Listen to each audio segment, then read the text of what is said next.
Let me be absolutely clear about something right from the start. I did nothing wrong. Nothing. And yet here I am, sitting on a suitcase outside my own house at 11:47 at night, mascara running down my face like I'm some kind of abandoned dog, one shoe on, one shoe off, a crumpled Uber receipt stuck to my yoga pants, and my neighbor, Mrs. Chen, peeking through her blinds pretending she's not watching the whole humiliating spectacle. But I'm the victim here. I need you to understand that. I wasn't flirting with them. I was being friendly. There's a difference, and if you can't see that difference, then you're part of the problem, just like my husband apparently is. Younger guys hit on me all the time, at the gym, at Starbucks, at the grocery store, at the damn post office. Is that my fault? Should I walk around in a potato sack with a sign that says, "Married and unattractive, please ignore me"? No. I still have it.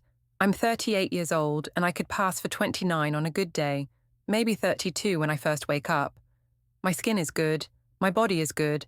I work out 5 times a week. I do face yoga. I use retinol. I drink celery juice. I deserve to be noticed, and being noticed isn't a crime. My husband should be happy other men find me attractive. He should feel lucky. Proud, even. Instead, he acts like I've committed some unforgivable sin just because I mentioned, casually, over dinner, making conversation, that younger men seem to appreciate me more than men our age do. He completely overreacted. Before we get into it, don't forget to like and subscribe.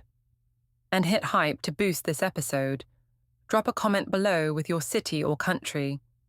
I'm always curious where viewers are joining from. Actually, he didn't just overreact. He humiliated me, destroyed everything.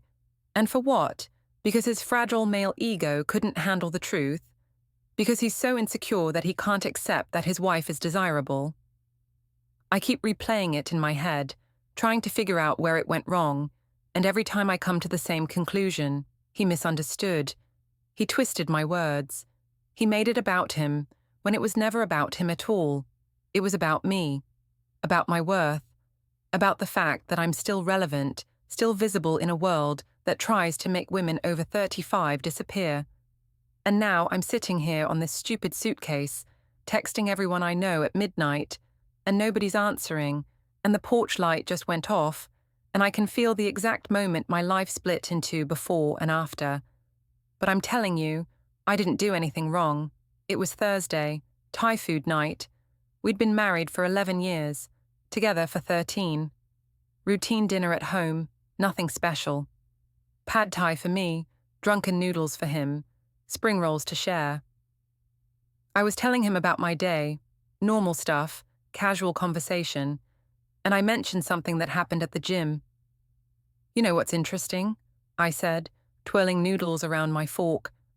"I've noticed younger guys hit on me way more than men my age do, like significantly more." I wasn't trying to start anything. I was making an observation, a factual, neutral observation about my lived experience as an attractive woman navigating the world.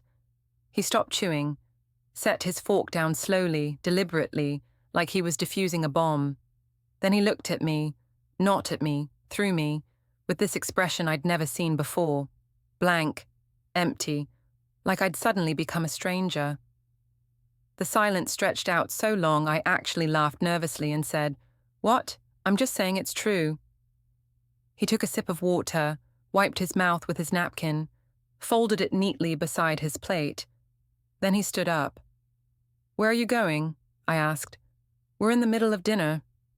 He walked down the hallway to our bedroom. I heard the closet door open, heard things moving around. Then he came back carrying my large suitcase, the one I use for week-long trips, and set it down at my feet. I stared at it. "What is that for?"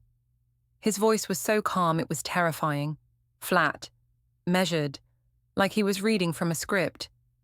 "Well," he said, "maybe you should go see how far that luck really takes you." I laughed again, genuinely laughed, because I thought he was joking, making some kind of weird point. "Very funny. Can you sit down? The food's getting cold." He didn't move, didn't smile, just stood there with his arms crossed, staring at me like I was something stuck to the bottom of his shoe. "I'm serious," he said. "Go. Try your luck with the younger guys." That's when my stomach dropped. Are you actually serious right now?" He walked over to the front door and opened it. The cool night air rushed in. He held the door with one hand, gestured toward the street with the other. "Go ahead." I stood up so fast my chair scraped against the floor. "You're being ridiculous. I didn't mean it like that. I was just making conversation. And I'm just giving you what you clearly want." "I don't want anything. I was stating a fact." "Then go state it to the younger men who are so interested in you." My heart was pounding now. This couldn't be happening. This was insane. "You're overreacting. You're being insecure and controlling and—" "I'm being clear," he interrupted. "You want to keep telling me how much younger men want you. Go be with them. I'm not stopping you." I looked at the suitcase, at the open door, at his face, which revealed absolutely nothing. "You're not serious. You're trying to teach me some kind of lesson." "I'm completely serious. Either you meant what you said, in which case you should go, or you didn't mean it, in which case you need to think very carefully about why you keep saying things you don't mean." "This is emotional abuse," I said, my voice cracking. "You're manipulating me." He shook his head slowly. "I'm giving you exactly what you asked for. Freedom to pursue what apparently makes you happy. You keep telling me younger men appreciate you more. So go. Let them appreciate you." "I have nowhere to go. That's not my problem anymore." "Anymore?" My voice was shrill now, panicked. "What do you mean anymore? Are you breaking up with me? Over this? Over nothing?" He looked at me for a long, long moment. Then he said the words that made everything real. "You can come back when you figure out whether you want to be married to me or married to the attention of strangers." And then he stood there, holding the door open, waiting. "Okay. Let me explain this properly, because clearly nobody understands what actually happened. I wasn't comparing him to younger guys. I was just telling him something true about my experience in the world. Is truth suddenly forbidden? Are we not allowed to be honest with our spouses anymore? Every woman likes attention. This is basic human psychology. We're social creatures. We want to be seen, acknowledged, appreciated. Men should understand this. Men do understand this when it's convenient for them, when they're the ones getting the attention, when they're the ones being admired at work or complimented on their car or whatever. But when it's the woman, when she dares to mention that she's still attractive, still relevant, still desired, suddenly it's a crime. Suddenly she's disrespectful or inappropriate or crossing boundaries. He shouldn't expect me to just ignore compliments. What am I supposed to do? Walk around with my eyes down, pretending I don't notice when someone looks at me appreciatively? That's not realistic. That's not healthy. Here's what people don't know, what he conveniently left out when he threw me out of my own house. I never cheated. I never even came close to cheating. I never gave anyone my phone number with intent. I never met up with anyone in secret. I never texted anyone inappropriately. All I did was exist as an attractive woman in public spaces. Yes, I go to the gym. Yes, I wear cute workout clothes, because I work hard for this body and I'm going to dress it nicely. Yes, sometimes younger guys at the gym smile at me or hold the door or spot me during bench presses. Yes, a few of them have asked if I'm on Instagram. And yes, I gave them my handle because I'm not rude. And my Instagram is public anyway. So what difference does it make? I follow some of them back. So what? It's social media. That's what you do. You follow people. They follow you. It's completely normal and innocent. Yes, I post selfies. Good selfies. I look good and I'm proud of the work I've put in. If that happens to get more likes from guys in their 20s than from guys my age, is that something I'm supposed to apologize for? Should I make myself less attractive so my husband feels more secure? My captions are fun and playful. Forever 22. Or age is just a number, or fit at any age. That's not flirting. That's confidence. That's self-love. That's exactly what women are told to have by every magazine and self-help book and therapist in the world. And yes, occasionally I like photos of guys at the gym, guys who are also working hard on their fitness and posting about it. That's called being supportive. That's called being part of a fitness community.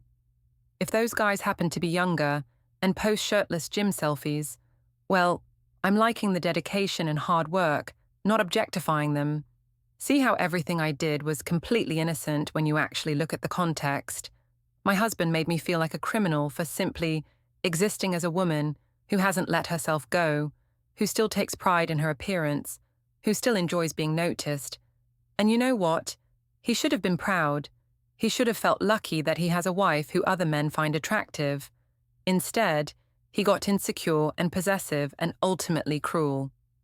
But I'm getting ahead of myself.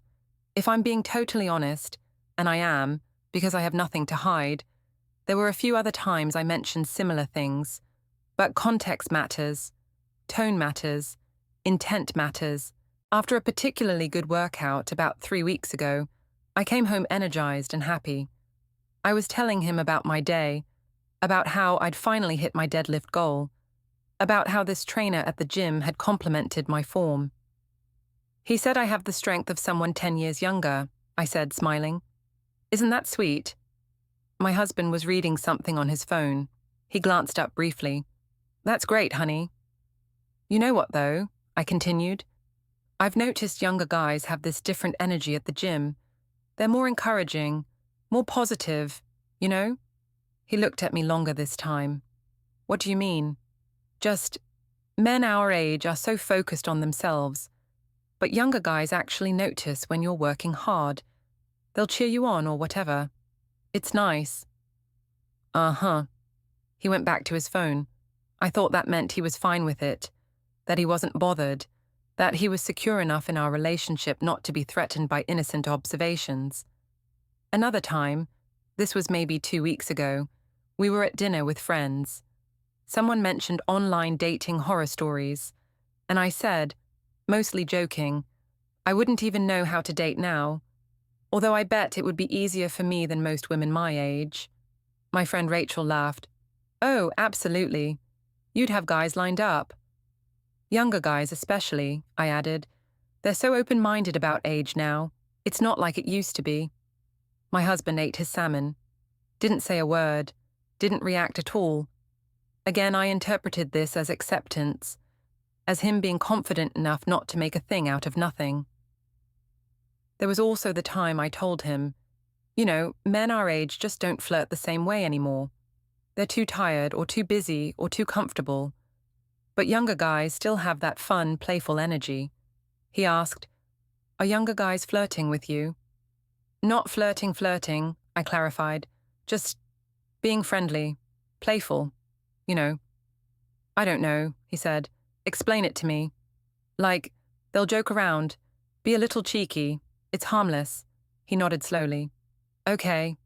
That was it. Just okay. No anger, no jealousy, no insecurity. So naturally, I thought I was in the clear. I thought my husband was one of the good ones, secure, trusting, mature enough to handle the reality that his wife is attractive to other men. I even told my friends, he's so confident. He doesn't even care when I mention that other guys hit on me. That's how you know you have a strong relationship. Rachel said, Girl, you're lucky. Most men would lose their minds. I felt lucky. I felt like I had won the husband lottery, a man mature enough to not be threatened by my desirability. Looking back now, sitting on the suitcase outside my own house, I realize he wasn't unbothered. He was keeping score. Every comment I made, he filed away. Every casual mention of younger men, every laughing reference to attention I received, every seemingly innocent comparison, he was collecting them like evidence. And when I finally said the thing that pushed him over the edge, he had an entire case built against me, which is manipulative when you think about it. He should have said something earlier. He should have communicated. Instead, he let me think everything was fine, and then ambushed me with this nuclear response. That's on him, not me.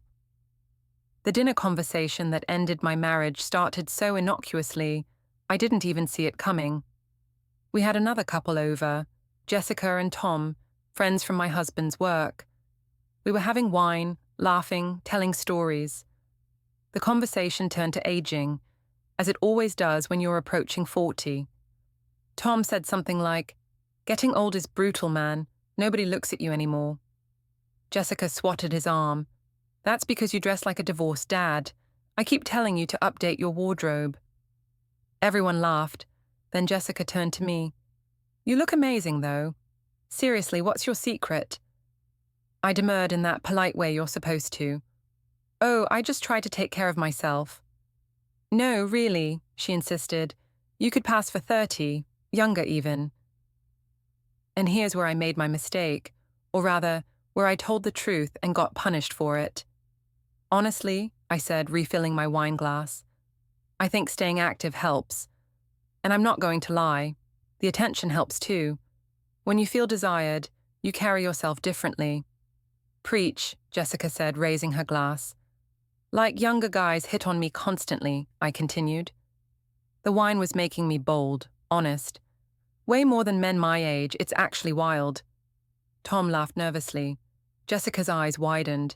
My husband's fork stopped moving. But I was on a roll now, feeling validated and seen and celebrated. "I'm serious. I could probably date a 25-year-old tomorrow if I wanted to. They're so attracted to confidence and women who take care of themselves." The table went quiet. Jessica tried to save it. "Well, you're married to a catch, so those 25-year-olds can stay jealous." "Oh, totally," I agreed quickly. "I'm just saying it's nice to know you still have it, you know? It's empowering." My husband stood abruptly. "I'm going to get more wine from the kitchen." He didn't come back for 15 minutes. When Tom and Jessica finally left, earlier than planned, I noticed, my husband cleaned up in silence. Loaded the dishwasher, wiped down the counters. Didn't look at me once. "They're fun," I offered. "We should have them over again soon." Nothing. "Are you okay? You got quiet." He turned to me slowly. "Do you really believe what you said tonight?" "About what?" "About the younger guys." I felt defensive immediately. "It's true, I was just being honest." "You told our friends you could date a 25-year-old tomorrow if you wanted to." I was making a point about staying attractive and confident. It wasn't literal. It sounded pretty literal. "Well, it's not. Obviously, I'm not going to date anyone. I'm married to you." He stared at me for a long moment. "Are you happy being married to me?" "Of course. Why would you even ask that?" "Because you spend a lot of time talking about other men wanting you, and not a lot of time talking about wanting me." That stung. "That's not fair. I compliment you all the time." "When's the last time you told me I was attractive?" I opened my mouth. Closed it. Tried to remember. "When's the last time you looked at me the way you apparently look at 25-year-olds at the gym?" "I don't. You're twisting things." "When's the last time you posted a photo of us together, with a caption about how lucky you feel?" "I post photos of us." "You post gym selfies with Forever 22 captions, and you post photos of your meals, and you post quotes about self-love. You don't post us. Because I'm not one of those people who needs to prove their relationship on social media." "But you are one of those people who needs to prove younger men still want you." I felt tears building. "You're being mean. I don't deserve this."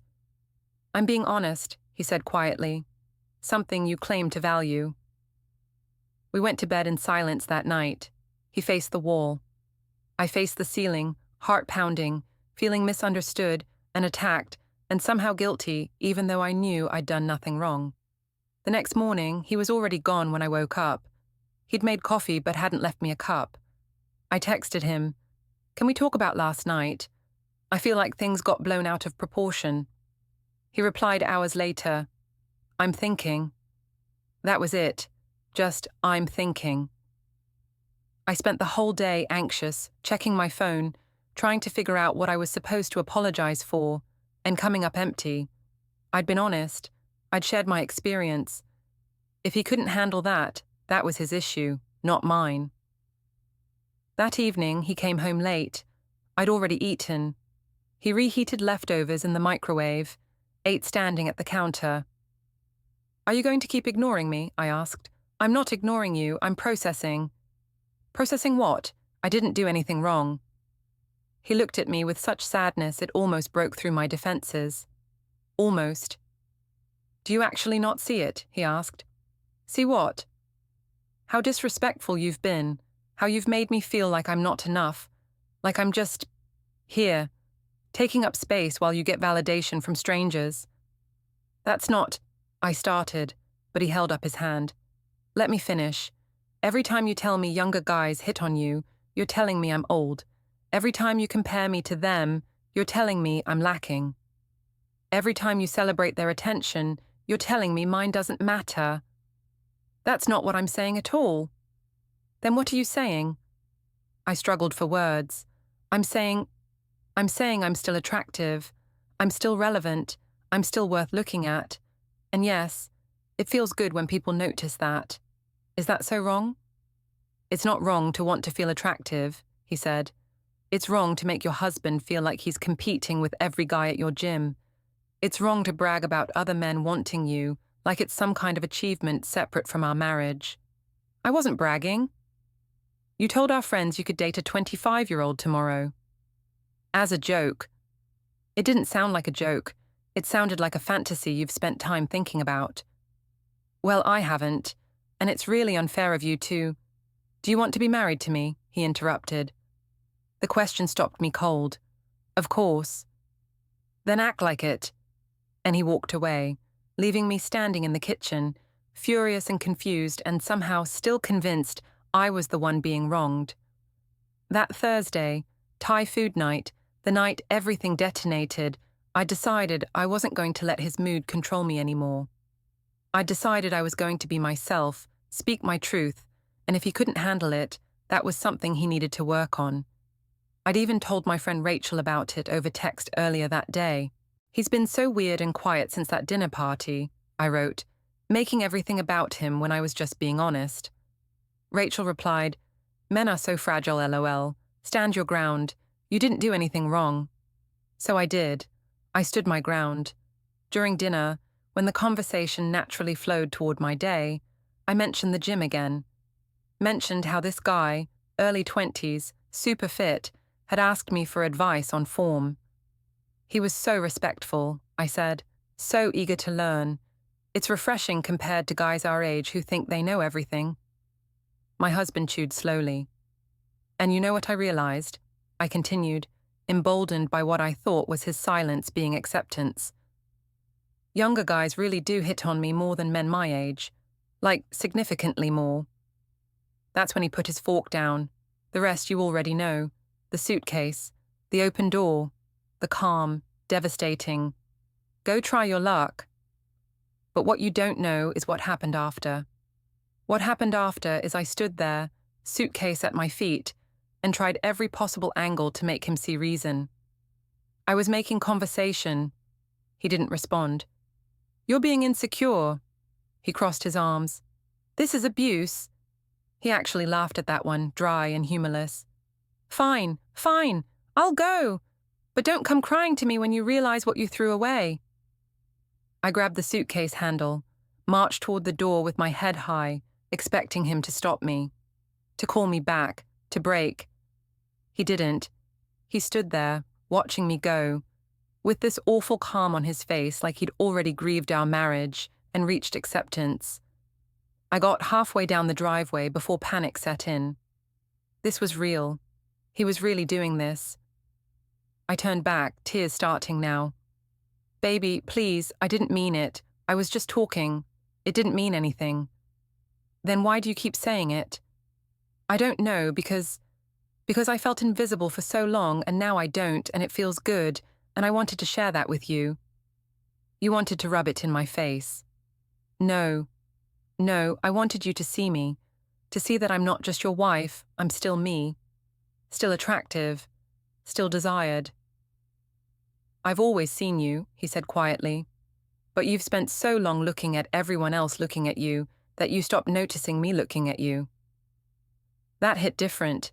That actually pierced through, but I was too far gone, too defensive, too convinced of my own righteousness.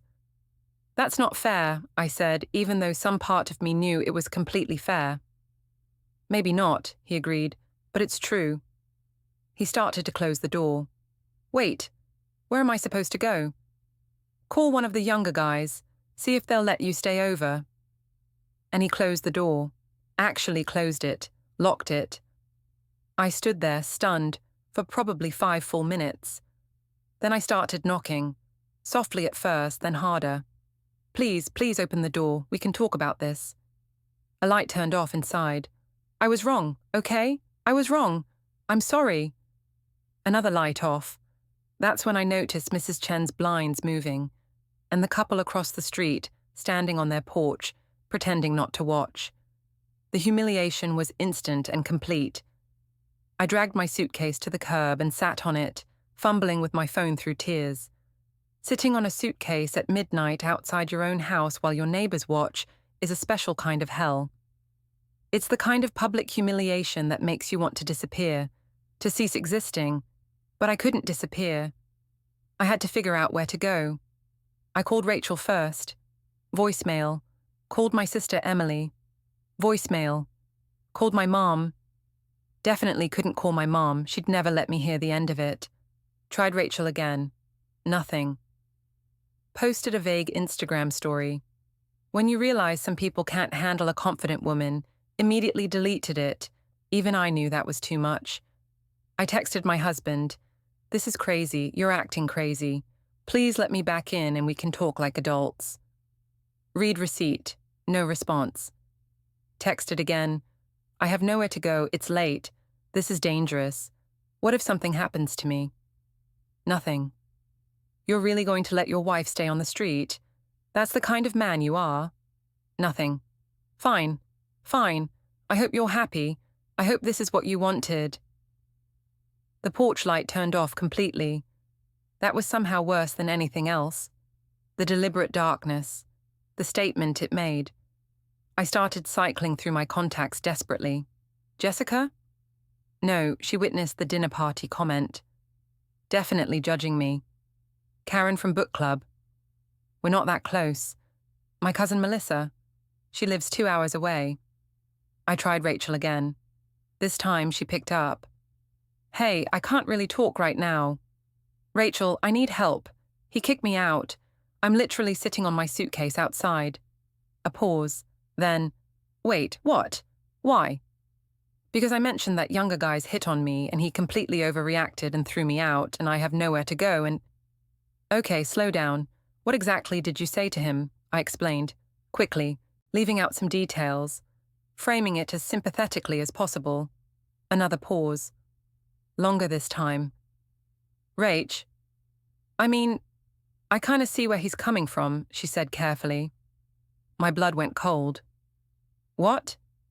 You do talk about that stuff a lot. The younger guys thing. I thought it was just between us, but if you're saying that to him too, you're supposed to be on my side. I am on your side. But like, if my boyfriend kept telling me other women hit on him, and he could date 22-year-olds if he wanted, I'd be pretty hurt too. That's completely different. Is it though? I hung up on her. Tried Emily again. This time she answered. Thank God. I need to crash at your place. It's an emergency. What happened? I explained again. Faster, more frantic. Emily was quiet for a beat. Then, I have the guest room, but are you sure this is what you want to do? Like, leaving, instead of apologizing? Apologizing? For what? You kind of were bragging about other guys constantly from what you're telling me. Oh my God, not you too. I'm just saying maybe, forget it, I'll figure it out myself. I hung up before she could respond. That's when reality really sank in. Not a single person was fully on my side. Everyone was either unavailable or vaguely sympathetic to my husband, which was insane. He was the one who kicked me out. He was the one who overreacted. He was the one being emotionally abusive. Right? I opened an Uber, requested a ride to... Where? I typed in Emily's address, cancelled it, couldn't go there now, not after that conversation. Looked up hotels. The cheapest one nearby was $180 a night, for a motel that definitely had bedbugs. Credit card app showed I was close to maxed out from a recent shopping spree. Joint account, he'd see if I used it. This was spiraling. I tried calling him one more time, straight to voicemail. Texted, "I can't believe you're doing this to me." Then, "You're cruel." Then, "I was just being honest and you punished me for it." Then, "Everyone agrees you're wrong. Everyone." They didn't, but I needed to believe they did. No read receipts anymore. He'd turned them off. Another neighbor, Mr. Park from 3 houses down, walked by with his dog, made eye contact, looked away quickly. The humiliation was physically painful now, a hot, sick feeling spreading through my whole body. I pulled my suitcase closer and tried to make myself smaller. That's when I noticed something that made everything worse. The living room curtain moved, just slightly. He was watching. He was in there, watching me sit out here, and he wasn't opening the door. Fresh tears came, angry tears this time. I stood up, marched to the door, and pounded on it. "I see you in there." "Nothing." "You're watching me suffer. How does that make you feel?" "Nothing." "I hate you." The curtain moved again. A shadow passed. Then a light turned on in the bedroom. Our bedroom, where I should be. I collapsed back onto my suitcase, truly sobbing now. Finally, Emily texted, "You can come here, but we're talking tomorrow about all of this. Really talking." I ordered an Uber with shaking hands. While I waited, I kept staring at the house, my house, where I'd lived for 8 years, where all my things were, where my life was supposed to be. The Uber pulled up. A young guy, maybe 26, 27, driving a beat-up Honda. "Rough night?" he asked as I loaded my suitcase. I almost laughed, almost told him the whole story, almost said, "You're exactly the age of guys I was talking about, and look where it got me." Instead, I said, "Something like that." As we pulled away, I looked back at the house one more time. All the lights were off now. He'd gone to bed. In our bed. Without me. I'm at Emily's now. It's been 3 days. 3 days of sleeping on her guest room bed that's too soft and makes my back hurt. 3 days of borrowing her clothes. 3 days of her husband Mark giving me these looks like I'm a bomb that might explode at any moment. And 3 days of my husband completely ghosting me. I've texted him 47 times. I counted. The text started apologetic. "I'm sorry for how I said things. Can we please talk? I miss you. I miss our bed." Then they got defensive. "You know, what you did was actually really manipulative. Kicking your wife out is literally abuse. I could call the police. You're being controlling and insecure, and this is not okay." Then pleading again. "Please. We've been together 13 years. Doesn't that mean anything?" I was just trying to feel good about myself. Why is that wrong? I never cheated. I never even came close. You're acting like I had an affair. Then angry. "Fine, don't respond. See how that works out for you. I hope you're happy alone. This is on you. You destroyed us." Then desperate. "Please just tell me what to say. What do you need to hear? I can change. I'll be different. Just let me come home. I'm falling apart here." None of them got responses. Not a single one. Emily sat me down yesterday and said, "You need to stop texting him. He's my husband." "Exactly. And you're harassing him. Let him breathe." "Let him breathe? He kicked me out." "Because you kept disrespecting him." I stared at her. "You too? Seriously?" She sighed, poured herself more coffee. "Look, I love you. You're my sister, but you're being kind of delusional about this." "About what?" "About what you did, how you made him feel, what this actually is. What it is him being insecure and—" "Stop." She held up her hand. "Just stop for a second and actually listen. You spent months telling him other men want you. You bragged about it to his face, to your friends, to random strangers apparently. You posted thirst traps online. You made him feel replaceable. I did not. You told our mutual friends you could date a 25-year-old tomorrow, while sitting next to him, your husband. I was joking. Were you? Because from everything you've told me, it sounds like you were dead serious. And it sounds like this has been going on for a while. I felt tears building again. You don't understand. You don't know what it's like to feel invisible for years and then suddenly be seen again. It's intoxicating. I get that, Emily said more gently. I do. But there's a way to feel attractive without making your partner feel like shit. And you didn't find that balance. So it's all my fault. I mean, kind of. Yeah. I stood up. I can't believe this. Everyone is turning on me. We're not turning on you. We're trying to get you to see reality before you lose him permanently. I haven't lost him. He's just processing. Emily gave me a look. Has he responded to any of your texts? Not yet, but has he called you, checked to see if you're okay, asked where you're staying? He's making a point. Or he's done. That word, done, hit me like ice water. He's not done.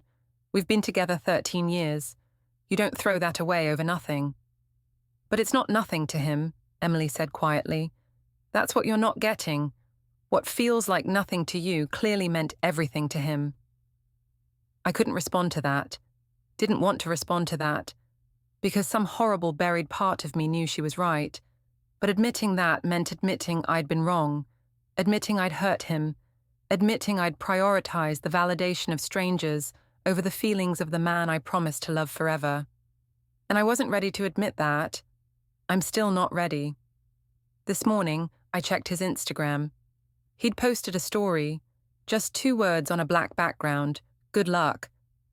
My hand started shaking. Good luck. What the hell did that mean? Good luck finding somewhere to live?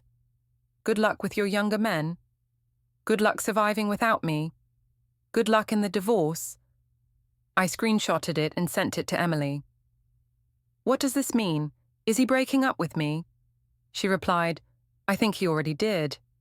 No, that's not possible. You don't end a marriage over this. You don't throw away 13 years because your wife mentioned getting attention from other men. Right? I'm sitting here now, typing this out, trying to make sense of it, trying to find the moment where everything went wrong so I can go back and fix it. But every time I trace it back, I end up at the same place. Me. Talking about younger men, seeking validation, bragging, being thoughtless. No, that's not right. I wasn't being thoughtless. I was being honest. I was being myself. I was refusing to dim my light just because it made someone uncomfortable. That's empowering. That's self-love. That's everything women are told to embrace. Isn't it? Or was Emily right? Was Rachel right? Was everyone right except me? I don't know anymore. All I know is I'm here, at my sister's house, in borrowed pajamas, checking my phone every 3 minutes for a text that never comes. And he's there, in our house, in our bed, living a life that apparently doesn't include me anymore. And I can't figure out if I'm the victim here or the villain. But I'm leaning toward victim. I have to be.